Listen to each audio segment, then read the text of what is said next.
Hola, Assalamu alaikum. My name is Delaney Fana, and this is Fana Talks, where we discover emotional and psychological dimensions of our everyday lives. Thank you so much for tapping in for another episode of Fana Talks, where I have my very first special, loving guest, Shanell. Now, let me do a proper intro to her first. So, Shanell. Shanell. She is the founder of Canvas Culture LLC and therapeutic arts innovator. She is a mindset life coach and small business coach and creator of the Life Master Reset Bootcamp. Shanell is also the author of Canvas of My Soul, a transformational memoir and journal experience. Shanell is also my emo. She is my fairy godmother and my partner in art. Ladies and gentlemen, welcome, Shanell. No, thank you. That was a good introduction. Thank you. Of course. So we are going to do just a mental check-in first before we get into anything. How are you feeling today? Today, authentically, I'm very tired. I've been planning a lot of things around the book. So I have had a lot of late nights, but I anticipate having a good night's rest tonight. So, yeah. Okay, awesome. Okay, good. So, as I mentioned to you before, we do paint while we speak. So, we're just going to tap in. We're just going to drive right into it. So, I first want to just let the people know who you are because you have so many hats that you wear. You're an entrepreneur and so many other things, right? But outside of all of those titles, who is Shanell? Shanell is a artistic, loving, magical, caring survivor. Yeah. Yeah. Yeah, Yeah. most definitely is. Yeah. And with this book that you have created, this is your first book that you ever Yes. created. So I'm pretty sure, like, with me just even holding the book, as I mentioned to you earlier before, I felt the deep intention and felt the work, blood, sweat, and tears and love that you poured into the book. And so I want to learn more before I even read the book. How was your journey with it? What did you experience mentally, spiritually, emotionally, like all of it? I want to just know the whole process of this whole thing. Wow. So, first of all, it took me about 4 years to actually write the book. I couldn't figure out how I wanted to format the book, but I know what I wanted to put in it, right? So I know that I wanted to have poetry and I wanted it to be a memoir to share experiences of my life, but I couldn't quite figure out like the life stories, which life stories I wanted to put in the book and how I wanted it to be formatted and written, right? So 4 years of me talking about the book and just putting it off and putting it off and putting it off. And I realized, when I started the writing process, the reason why I kept on putting off the book is that I was afraid. I was afraid to face myself. I was afraid to acknowledge the pain and the hurt of my life and to look at it from both perspectives as the little girl who lived those experiences and the adult who is forced to process them and to heal those wounds and to continue to lick those wounds day to day, right? So the process, unfortunately, and not unfortunately, I'm going to correct that. Fortunately for me, it put me into a depression. Last year, I spent a long time last year, suicidal, depressed, and the book was just, I kept on reliving these experiences, and I was like, God, I need something. I needed God.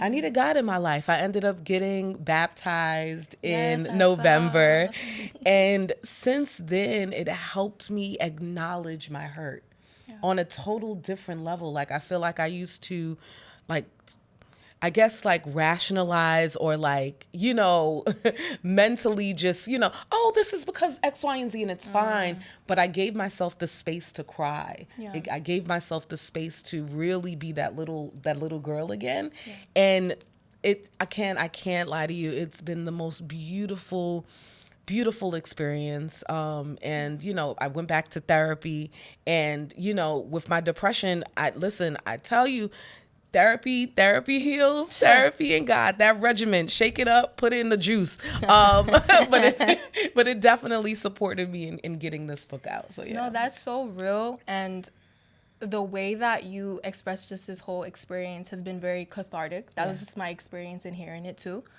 What is your advice on just like the topic of depression, right? Yeah. Because this is a podcast of emotional and psychological dimensions.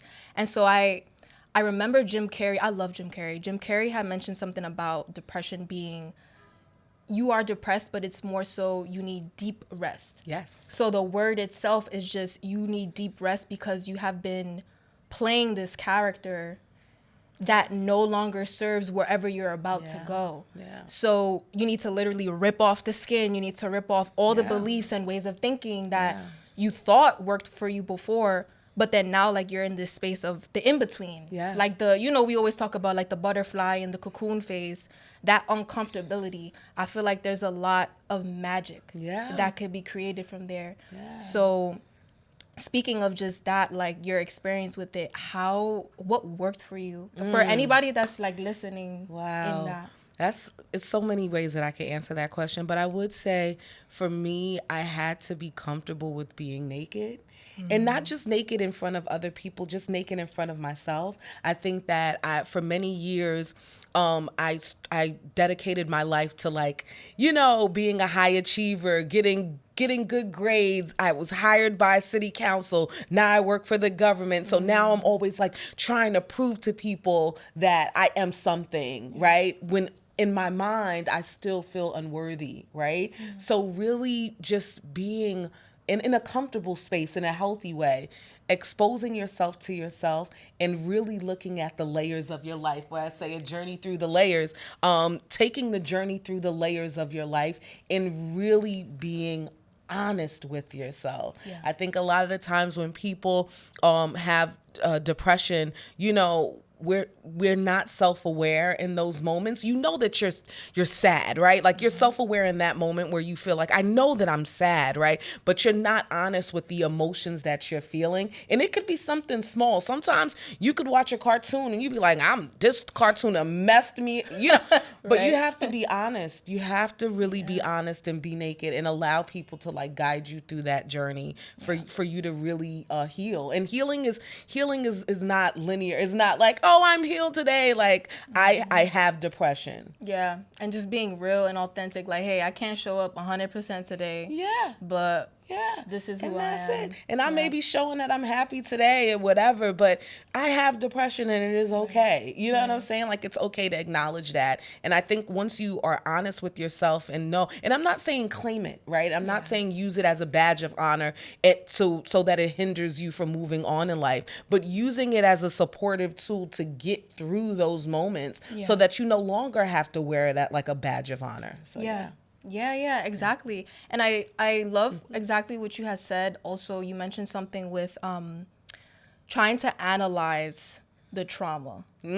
I do that, or I have done that until now. I've done that a lot where I'm like, okay, like this person did this because they didn't really, have the tools and then it just projected down. Yeah. And so that's why they like moved that this way with me. And I just have to kind of live with it. Yeah. So when it comes to situations like that too, with anyone that's listening, because we all mirrors of each other. Yeah. So if you are on this podcast, you are most definitely either an analytical thinker, someone who's really in their brains, like me sometimes. And I try to be logical sometimes about my experiences.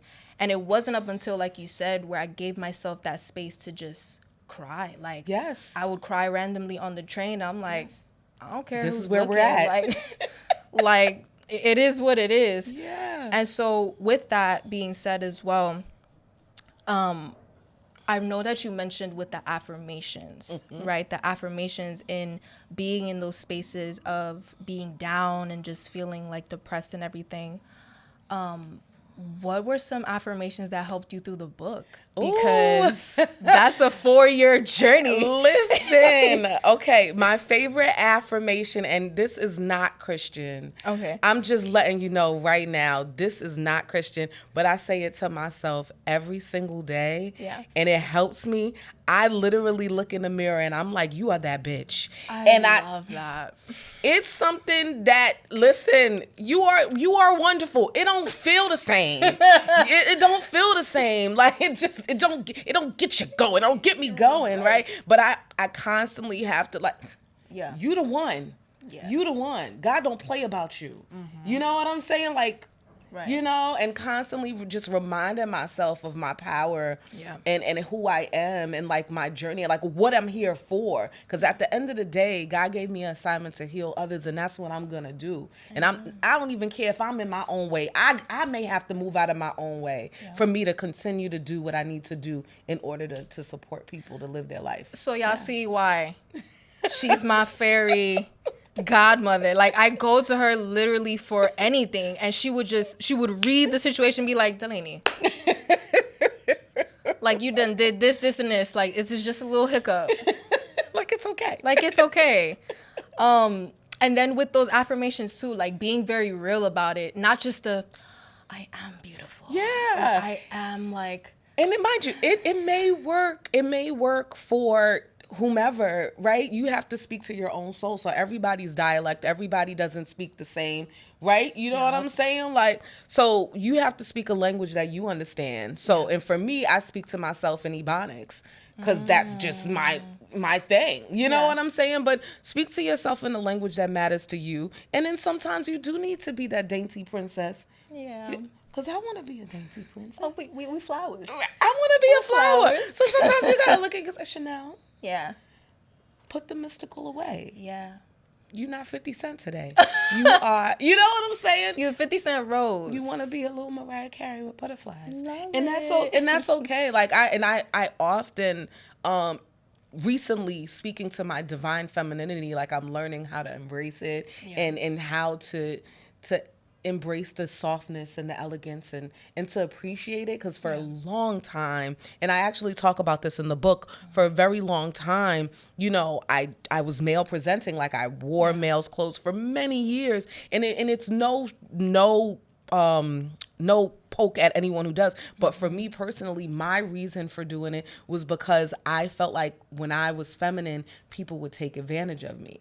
Because, you know what I'm saying? And I went through an abusive relationship that drove me into that persona where I felt like I needed to be hard to protect myself. And that also lets you, like, that allows you and gives you the space to get shit done. If you're being really honest, like, women have no problem switching with the masculine and the feminine too. So did you feel like that throughout your years, like you said, with the experience of it, that you are coming to a grayscale with with like it's a both. full merge, and like it's a cohesion of everything that I've gone and every persona that I have taken on. I could honestly feel like there's a synergy going on, and also with like all of my hats, right? So I am an entrepreneur, but I also work full time for the government as well. So having that cohesion and being able to be in spaces and be 150% myself is life-changing. Life-changing. Like, I want to be this. You know? And even if I got to, like, maneuver and switch up sometimes, it's okay because I'm still whole in that moment anyway. So, yeah. Do you find that, this was just a question that came up to me, because the realer that we are with ourselves, and when we're in spaces where we feel like either the energy is off or like you've like, because you have told me after I did basic and momentum that my personality is really big and that I would shrink in certain spaces. And do you feel like because your personality is so big that now after doing this work, or just even in the midst of doing the work, you practice just being yourself in all places, in all spaces. And like the reaction of it is like, whoever's gonna take me, they gonna accept me. That's a good question. Honestly, I feel like I try my best to be my authentic self, whoever that may be at that specific moment. So I do have social anxiety, right? And because I have social anxiety, my social anxiety can come out in a multitude of ways. It can either be that I'm extra big and I'm extra talkative and I'm extra, right? Or it may be that I just need to sit and be quiet because I'm overstimulated, right? But just giving myself the grace to be okay with whoever that woman is at that specific moment. And that is it. And then understanding whoever you may be too much for somebody else or whatever. People process things differently, but it's only a projection. So whenever people feel that you are X, Y, and Z in their eyes, 95% of the time it's them projecting, right? You know what I'm saying? Something that they may want to embody too, like something like, they may embody. It comes out in like judging too. Like I was very real with you as well. Like sometimes I find myself in my own brain like, how did that person how were they able to just snatch that opportunity like that? They were being themselves. I love it. Yep. Yeah. 150% themselves. And I feel like, just giving yourself the grace to be okay with just being yourself. Like, I think that, like, we, as women, we go through moments and it's like, oh, I should have said this. Or has that ever happened to you? Like, I'm going to do this after this podcast. You know what I'm saying? And like all of the times just going back in your head like, dag, I could have said X, Y, and Z. But just knowing and having that ideology that whatever was meant to happen in that moment was meant to happen, and there's no missed experience, and just focus on just whomever you want to be. If you want to be loving and caring, embrace that and be that. And in that moment, I made a mistake. There's no mistakes. Yeah, the grace. That's where the grace comes in mistakes. too. Yeah, there's no mistakes. And then also staying present with whatever it is that the present moment is showing you, because a lot of the time, like also for myself and my brain, I would plan on what I want to say, or I would plan on what I want to ask, and it's like that's also a form of trying to control the environment too. And it's like, okay, girl, like, and then all those times where I have thought about it in my brain to like say, okay, maybe you're gonna say this. All those times it failed, and I just said what I felt like in my spirit in that moment. And then just intuitively, I just was like, okay, like this is just me. I'm just gonna accept that. Yeah, literally that. I wanted to let's tap in a little bit into specific questions then. Okay. I did write down because I'm like, okay, I gotta have these so specifically for your book, Canvas of My Soul. So Canvas of My Soul is deeply personal. What moment in your life made you realize that this story needed to be told? Like what exactly shifted in your life, in your external, that was like, nah, somebody gotta hear it? Honestly, I wish I could say that there was one specific moment. There really wasn't. I feel like God just kept on showing me things over and over and over again. And as hard-headed and wonderful as I am, I kept on ignoring the signs. Because there would be times where I'll be, walking through Manhattan and I'll strike up a conversation with a random person and they'll start talking to me about their life, and I'll start talking about my life. And they're like, wait, what? Wow. That happened to you? Wait, so how did you, wait, hold on. And then like I kept on getting confirmations like, wow, you need to share. You need to share this. And I realized the more that I continued with Life Master Reset and shared my story, the way that I was able to heal people and help people through just processing life, it was just like the response was just, I can't even explain it. It was just like pure electricity, right? So I'm like, okay, Shanell. Yep. God gave you this story to share it. You know what I'm saying? And Maria was your mom for a reason. For you to share this story, for you to help people. So and I could second that too. Her Life Master Reset boot camp. It's like, oh my God, like I experienced, what month was it? It was March. Yeah, March. And it was a month long of just, okay, we're gonna set down like these certain goals that you want to have, and like what are you going to do and what ways of being that you're going to, be to get those done. But when I tell you, it was more spiritual than just like, okay, let me get this done. And I realized, like, at the end, like, my reflection was, I'm the shit. Yes. Similar to the affirmation.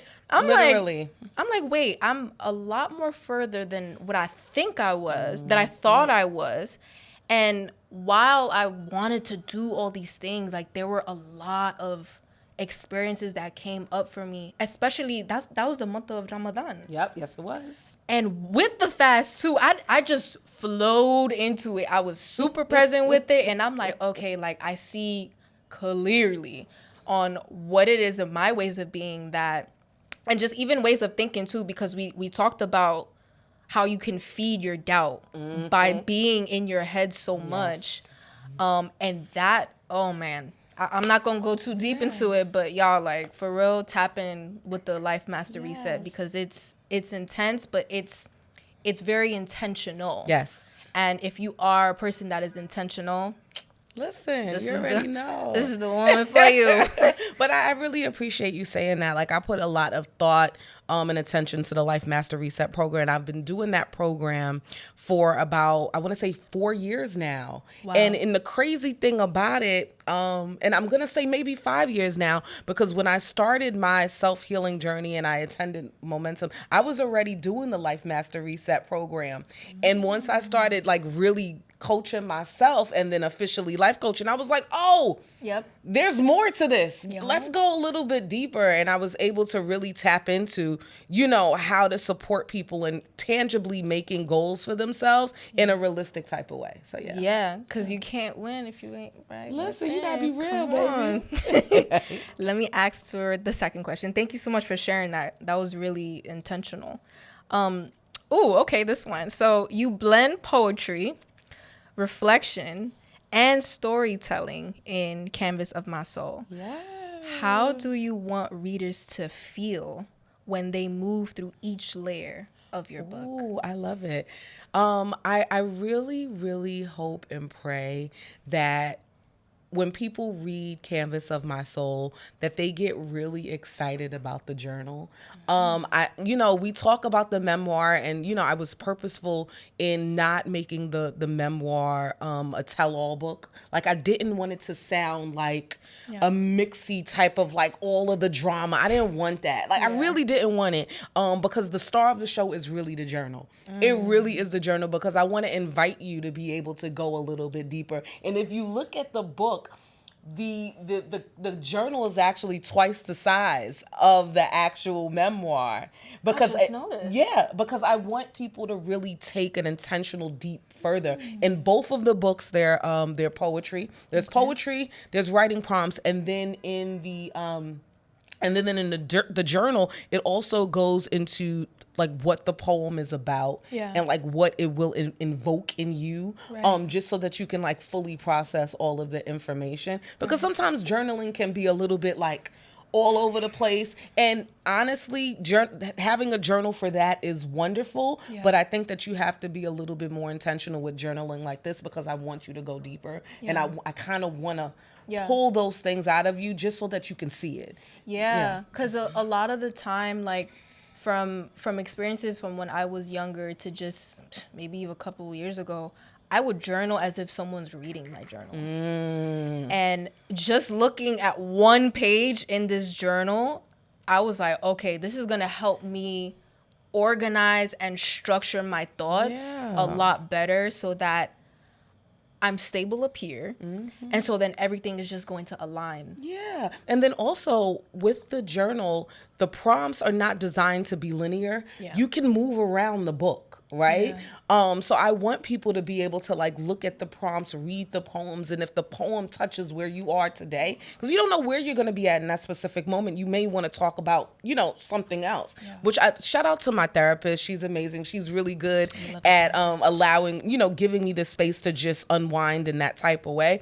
But I was really intentional on allowing you to be able to like jump from page to page to page based upon however you're feeling that specific day. Like an intuitive feeling. Okay. Okay, beautiful. We getting it. Okay, third question. All right. So, your work touches on identity, faith, trauma, and healing. Yes. How did you navigate being both vulnerable and intentional in telling your truth? Yeah. With therapy. Yeah, the therapist. With therapy, I previously mentioned that when I started to get really intentional about writing the book, I fell into like a really deep, dark depression. And I knew that, and it stopped me. It slowed down the writing process a bit because sometimes I would get to a chapter and I would just live there. Like I was living in that moment. And then now 2 weeks down the line, I'm that person and I'm stuck in that mindset. But being able to just surround myself with supportive people who were understanding to what was going on with me, talking about my feelings and like really being real about how I felt and not trying to explain everything or have an answer for everything. Sometimes I just want to feel. I feel sad. Yeah. And that's just it. Like you don't need to explain why or explain what it is. Allow yourself to feel. And I felt like the more that I allowed myself to feel, it kind of like guided me through the process and I was able to like glide my way through the writing process. That kind of reminded me of, like, I hear some actors, because it sounds like you embodied your work so much that the feeling just took over. And so with actors, sometimes they embody their role so much that they're just like, they don't know when to switch. They don't know when to but it's because of the passion. Yeah. And I could feel that with everything that you've experienced and that you've embodied in this book, you literally went through it like all over just so that we could. Thank you. Yeah. You're welcome. You're welcome. I sacrificed my own. You love it. Love this for us. No, but thank you. No, seriously though, like that's a huge. It's a sacrifice. It is, and for like years and generations down the line, people are gonna look at this book and be like, "Damn, like I could relate." Yeah. Like wild. And that's what I'm praying for. Like I'm praying for this to be in the schools. I'm praying this for this to be in women's shelters and like I'm praying that this book gets into the hands of a young girl who grew up like me without parents, who needs a little bit more love, right? And gets the help that she needs, right? And finds the support and reaches out for people. Yeah. Thank you. Thank you for sharing that. So we're going to do the last question and then I'm going to have you read a piece from the book just to give people just a little teaser. So last question. If someone picks up your book while feeling lost, what do you hope they discover about themselves by the final page? You were born to be victorious. You were born to beat it. You were born to overcome it, right? Every test is a testimony. Go through it, feel through it, right? And if you are somebody who was like myself, who was suffering from depression and who was in denial, right? Go get the help. Yeah. And you're not alone. I'll end with that. Literally. You're not alone. Thank you. Yeah. So are you ready to share some I of your am. poetry? So I am. we're gonna go with the guided journal. Okay. And I'm going to go back to that one. Okay, that we I can did read that. before. Mm-hmm. So let's go to page. I think it was 150. 150. Oh, 149. 149. There you go, Miss Ma'am. Floor is yours. The name of this poem is What Do You Want? A cry to thrive. I learned how to survive before I learned how to want. Bills before dreams. Stability before desire. Responsibility before imagination. So I tucked my wants away, not buried, just shelved, labeled later. What do you want? The question feels loud, almost rude, like asking someone in a burning house what color they'd like the walls to be. I wanted rest before I knew how to ask for joy.